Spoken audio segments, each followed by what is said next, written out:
minute. This is Matt Smody with Bravo Foxtrot, United Veterans. We're here right now and in Riverhead, Long Island, and we're gonna put out a little bit of information for everybody that follows us. And if you could kick it off with that convoy that you were just telling me about. So I went over to Afghanistan. I always wanted to be in the army. I ended up being too old, to actually to be a soldier. I always wanted to be in the infantry and then serve my country. So anything I could do, I kept doing research. Finally, I got a hold of a company through somebody else, and they said, well, they're looking for guys to go and repair the aerial construction, phone lines, fiber optics, just to get their communications back up from all the damage the war did. I went over there. I signed up. Within 3 weeks, I was over there.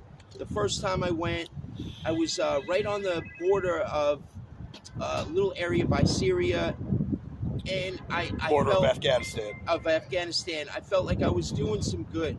I went, I did my assignment and everything. It was all volunteer work.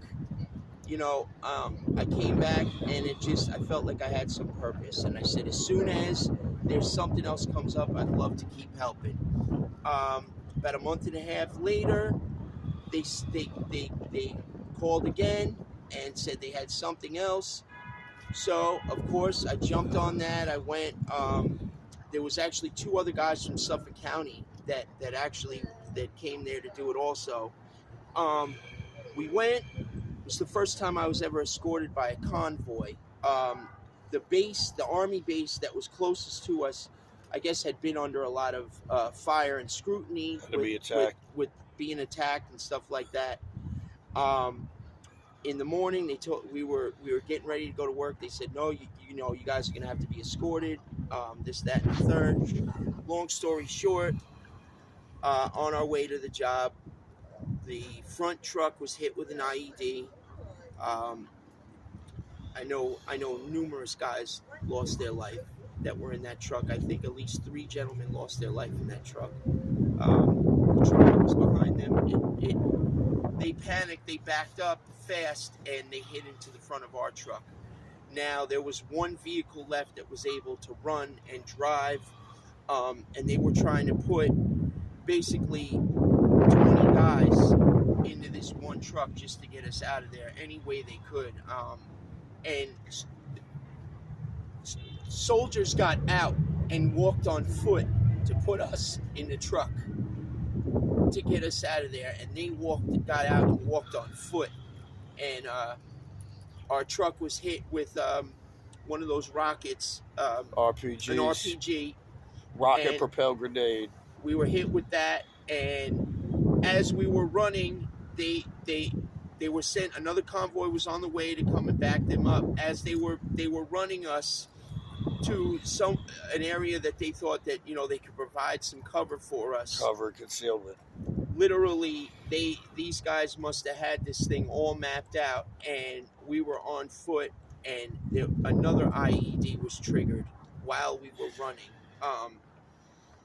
It went off maybe 15 feet from me, 20 feet from me. I lost my thumb, a good part of my arm, my entire back. I don't know if you all can see, my entire back was opened up. I had my lungs hanging out, and basically I had been a mechanic all my life, and any way I had to survive, provide for myself, my wife, that was down the tubes. And when we got back here, I became homeless. With the benefits I receive, it's just not enough to live on.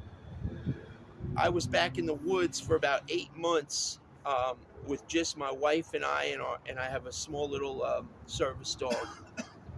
Never bothered anybody. Nobody even knew we were back there for 8 months. And all of a sudden, one day, these park rangers came back there and told us that we had to leave. They said that I had 3 to 4 days and they were nice guys, reasonable. They said, let me even see if we can get you some resources and everything. Um, Called the Coalition for the Homeless for me.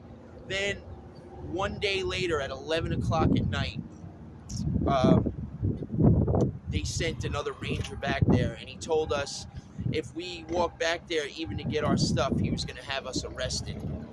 Um, and he said that they would be there the next day to tear everything down. So whatever's there, just to chalk it up as a loss. We couldn't even go get our clothes or anything. Basically, he was telling me, and I argued that point with him, and I told him that I was going to get my clothes regardless. I said, you can't do that to me. And they flew a drone in at about 11:30 at night and sat a drone over us for 15 minutes, watching us, following me around, just to make sure I wouldn't go get my clothes.